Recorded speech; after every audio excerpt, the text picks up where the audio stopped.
Man, what's up, everybody? Welcome back to another episode of EOS. It's 1090 Jake, man. I'm rocking with y'all, y'all rocking with me. And for this video, we're gonna be taking a look at Treyway's top crash out.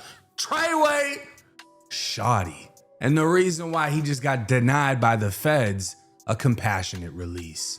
Now, before we dive into this, we're gonna be looking at some of the moments that were good moments between Shotti and 6ix9ine before it ended how it ended. Shotti did him dirty and 6ix9ine did him worse. But let's take a look at the good times they had. Shotti was like this. That's a wolf, man. That shit looked like a whole wolf. That ass.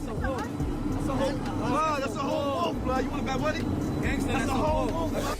Oh, sorry. This is a girl. Maya. She's well fed right here. Yeah, Maya's beautiful. We brought it because of it. The video? Yeah. Nigga, what's up, man? Freestyle, man. Nigga, you cold in this fucking below zero fucking water we in, nigga. Treyway.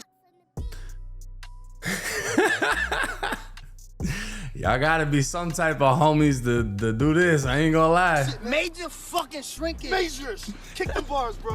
I had my blicky on, so they pistol with me on. I heard that. Back when 6ix9ine was missing a tooth, they're doing the blood dap, the fucking, you know what I'm saying? Like, this is when shit was good, bro. And it's actually crazy looking back and seeing it. Treyway.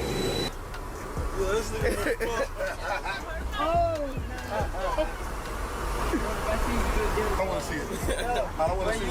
When you see Shotti that serious, Yeah, what he said? When you see Shotti, He said we good? we good, right? When you see Shotti that serious,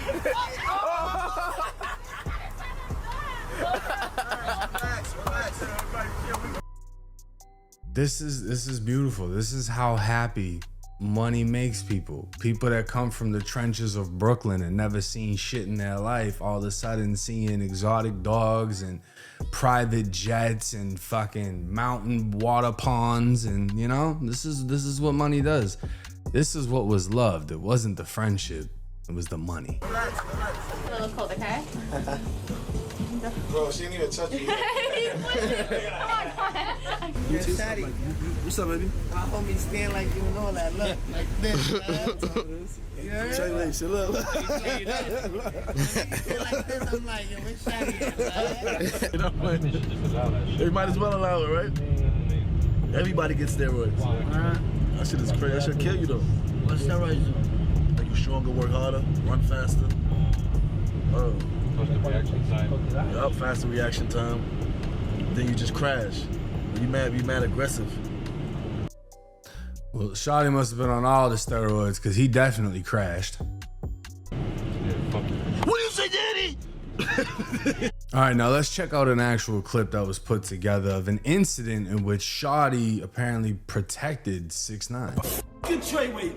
Kafano Shotti Jordan was often called Tekashi's manager, was the rapper's friend, mentor, and protector. We'll start with the biggest incident, the one that got Shotti 10 of the 15 years of his prison sentence. It was April 21st, 2018. They headed into a Spanish restaurant to get some food. They saw two guys sitting in a car waiting for them. One of the guys pulled out his phone and started recording. Then they got the surveillance video, the whole thing going down. This is a dope video. It's agtv.com. Y'all tap in with them. Guys start insulting 6ix9ine, so Shotti responds the best way he knows how. He pulls out his gun and pistol whips the man. They start yelling for 6ix9ine and Shotti to meet them at a nearby intersection. The guys in the car follow them. 6ix9ine's car is blocked by a huge garbage truck. Guys from outside the clothing store are getting closer. Shotti gets out of the car and runs towards the guys who are chasing after them. Kneels down and lets off 2 shots.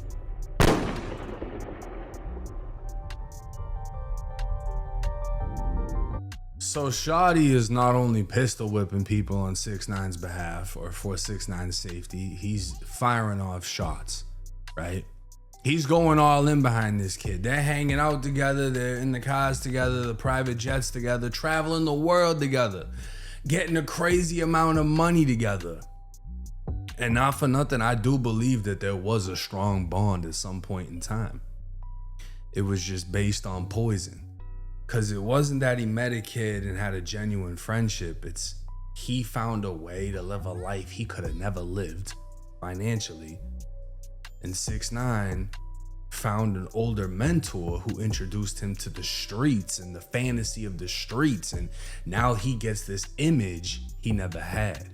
And then it all went bad. The agreement, you wouldn't be fully prosecuted for any of the 9 charges as long as you fully cooperated in testifying against the others and committed no further crimes.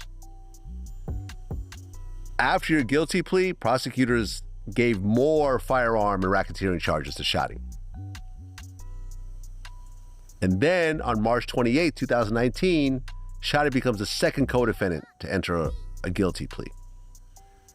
And he said that 6ix9ine broke every code, but I forgive the little dude after all that. It's all good. And he said, Treyway still stands strong. I want that to be known. And then on September 2019, he got sentenced to 15 years. How'd you feel when Shotti got 15 years? I don't give a fuck. And what I'm supposed to damn, I don't care, nigga. I don't give a fuck. Yeah, I mean, you can't, right? If you're the one putting somebody away, you can't give a fuck. And 6ix9ine saying, you know, not only were y'all stealing money, I mean, he was getting extorted, but they were stealing more money than he was giving up. Shotti apparently fucked his BM. A lot of snake shit. So at that point, he felt, yo, there's nothing to be loyal to. And that must have been some form of a heartbreak to have somebody you consider your homie, your brother, a mentor, etc., violate you in every way possible. He ain't gonna give a fuck. You know what I'm saying? And at the end of the day, Shotti needed him more than he needed Shotti. Now, this is a clip of Shotti speaking on 6ix9ine after 6ix9ine cut off everybody, fired his whole team, and was saying, fuck Treyway. I feel blocked for this meeting. I don't know who this kid that he's talking to. You didn't create Treyway. We created you. You was a mutt. We found you on this, and we put a muzzle on you, and we showed you how to be a dog, nigga. You was a mutt. You don't know nothing about this lifestyle that you perpetrated, but you know, come on, we gave you, we made you who you was, so you could help us in our situation, nigga. Swapped it out. Don't try to act like it wasn't an even exchange. We gave you life, and you introduced us to the bag more than what we was, nigga. Let's break that down. I agree with everything Shotti just said. They found 6ix9ine. And they showed him how to be a dog, right? Because 6ix9ine and Shotti were doing some crazy shit. You know, 6ix9ine went viral for saying he was doing drills and this and that. Drills I would consider like killing, right? But 6ix9ine was definitely on some missions. People were getting beat up, shot at, this and that, and 6ix9ine was in the mix. But I'm gonna keep that shit 1,000. That falls on Shotti. Now, let me just talk to y'all for a minute, right? When you extort somebody in prison, you're taking their shit and you make sure they are protected. You're not bringing them with you to go to war against other gangs or run down on other people, rob, this and that, because at the end of the day, you're extorting them for money, and people seem to forget. In my opinion, you could put more blame on Shotti for the 6ix9ine cooperation than you can on 6ix9ine. Because if you know that he wasn't on nothing, he wasn't a gangster, he ain't about that life, you're extorting him, you're taking money from him, he's paying for protection, why would you be dumb enough to bring him around on multiple missions to boost his ego, as if when it all goes bad, he isn't gonna do what he did? That falls on you. You can't be mad at him for telling. If you're on wiretap saying, we knew you were never about that life, we brought you into this life, then it's your fucking fault. The responsibility falls on you. And when we break down this paperwork, it's gonna make Shotti look even fucking worse, to be honest. Now, this is a letter Shotti wrote to the judge. He said, I write this letter in hope that aside from the reasons stated in my motion, that you would consider other factors in granting my sentence reduction. I have grown and changed in ways that sometimes astonishes me. I am no longer the person I was before. My deteriorating health and living through the COVID-19 pandemic incarcerated was an awakening for me. It brought my mortality front and center in a way I have never experienced. Imagine the thought and real possibility of not being able to atone to the people who wronged and never seeing your loved ones again. In those dark days, I decided no matter my situation, I would make a conscious effort to change, and I have. I no longer associate myself with anything or anyone that lives by gang or street culture, even though in this environment, it is detrimental to my safety. I focus on building a strong relationship with God and my children and learning how to be a better parent. I ask that you give me a chance to use the tools that I've been given and an opportunity to show the world that I've truly changed and that I am a better person. Change is impossible to see, but actions are not. Sincerely yours, Kifano Jordan, aka Shotti. If that's true, I love and respect it. If you've given up Treyway and the bullshit for God and your family, I respect it. If it's true. If it's not, then it's like, all right, bet, whatever. You know what I'm saying? But he's trying to get a reduction. He's trying to get, I believe it was 4 years reduced off of his 15-year sentence, which would obviously put him at a closer release date. Now, this is the memorandum of supporting facts for a motion for compassionate release that was filed in his name. Now, it states here, a defendant may only file a motion for compassionate release within the district court once he has fully exhausted all administrative rights to appeal, a failure of the Bureau of Prisons to bring a motion on the defendant's behalf, or the lapse of 30 days from the receipt. So basically, it's like if you can't get out because you can appeal it, whatever, you can file for a compassionate release. Like, oh, you know, I got asthma and I can't breathe in here. It's too dusty, whatever. So procedural history. Shotti was indicted for possessing a firearm during and in relation to a crime of violence. He was also charged with brandishing and discharging a firearm during and in relation to a crime of violence. He pled guilty to a 2-count information pursuant to a plea agreement.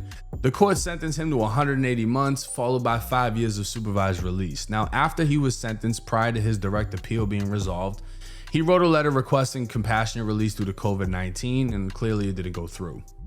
Now, Shotti asserts he has a medical condition, chronic pancreatitis. The continuous lockdowns at FCI Allenwood Medium due to the staff shortage and his efforts at rehabilitation are extraordinary and compelling reasons that should warrant a reduction in his 180-month sentence. Now, this is just going to get into his medical issues, the frequent lockdowns at the prisons he's at. You know, people are most likely getting stabbed the fuck up and he's not allowed to come out. Probably can't exercise, you know, go pray, whatever he's doing in there, right? A lot of this is just the regular shit anybody's gonna say to try to get out. And not ain't that I hope he doesn't or it doesn't go through. It's just like really what changed that they're gonna let you out? But the feds responded. Now, within the offense conduct, it states Shotti was a high-ranking member of the 9 Trey Gangsta Bloods, a violent set of the Bloods that was charged in this case as a racketeering enterprise. 9 Trey was divided into a street lineup and prison lineup. So basically what that means is the streets and the prisons, they have their own rank, right? Whoever's the top dog on the streets is the top dog, period. But then there's also a top dog in the prison that handles the prisons. So whoever's in the prisons, they're gonna have their own structure. Whoever's on the streets, they're gonna have their own structure. Now, this states Shotti held the second highest ranking position in the street lineup. He participated in multiple acts of violence in connection with 9 Trey.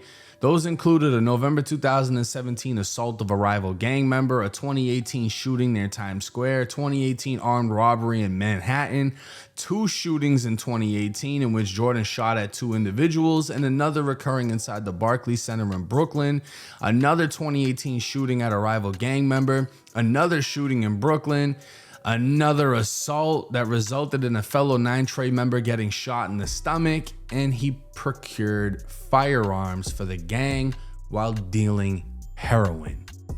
Bruh. This is what I meant by he's gonna look worse. What are you doing as the second highest member of 9 Trey, right? You're under the Godfather, I'm assuming, right? You're the second highest member on the street.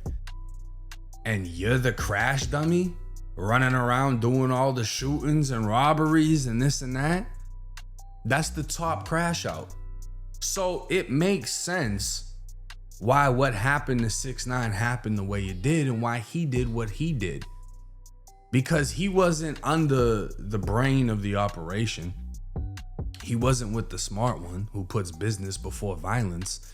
He was with the crash out that couldn't stop crashing out. That even to the point that when 6ix9ine took off and is making all this money, this dude is still crashing out because all he knows is how to crash out. He doesn't have a hustle in his body.